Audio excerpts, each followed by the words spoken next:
Hi guys, welcome to Ask the Expert with Kerryann Pray, who's a local real estate agent here in our community of Snohomish County.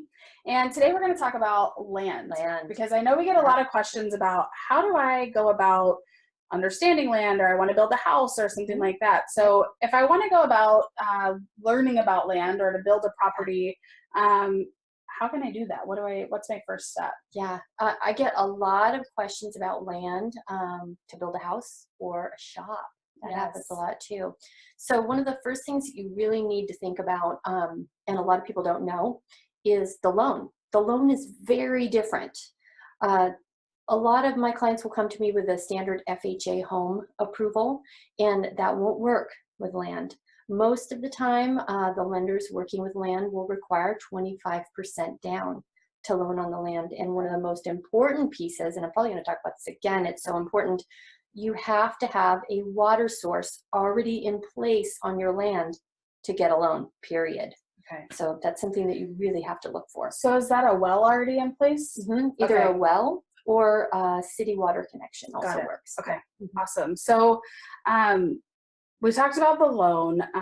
What do I need to look for in terms of features of the property in order to make it a good decision? Yeah, so water. You're You're gonna need water.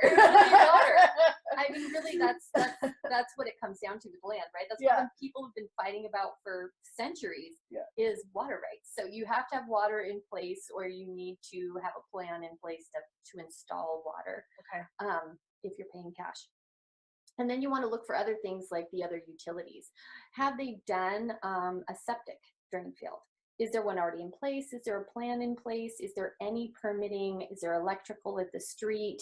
Has there been, we're going to talk about this a little more too, a wetlands delineation study done? Wetlands delineation study.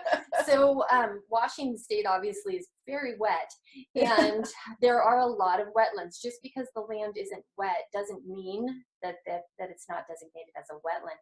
So when you're purchasing a piece of land, the wetlands delineation study will allow you to know which pieces of your land is actually usable, and which pieces are wetlands, or sometimes you'll see it referred to as native protected growth, NGPA.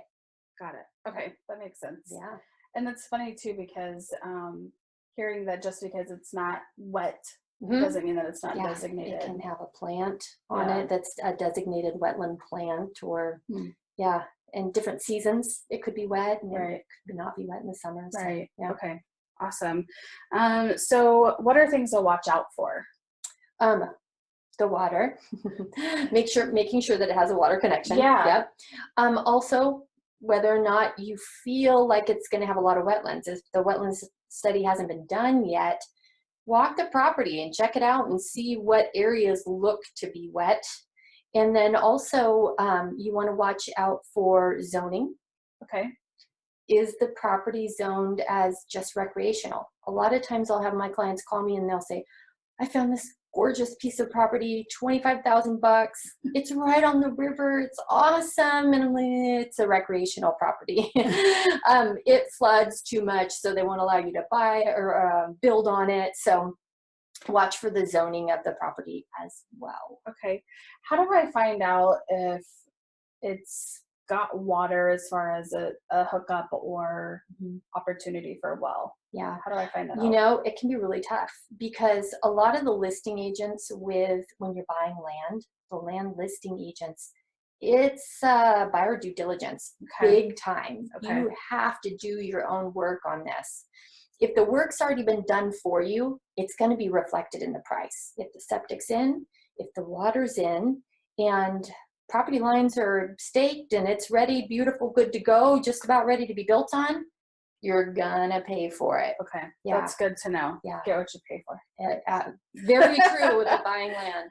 Awesome. So is there anything else that you can think of for land that would be really important for me as I'm a first-time home buyer, say something like that, and I want to build?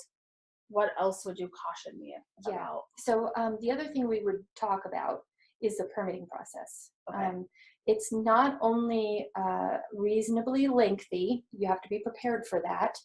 There's a lot of meetings with the county, there's a lot of meetings with your contractor, with the wetlands delineation study. If you have the septic installed yourself, there's meetings for that as well.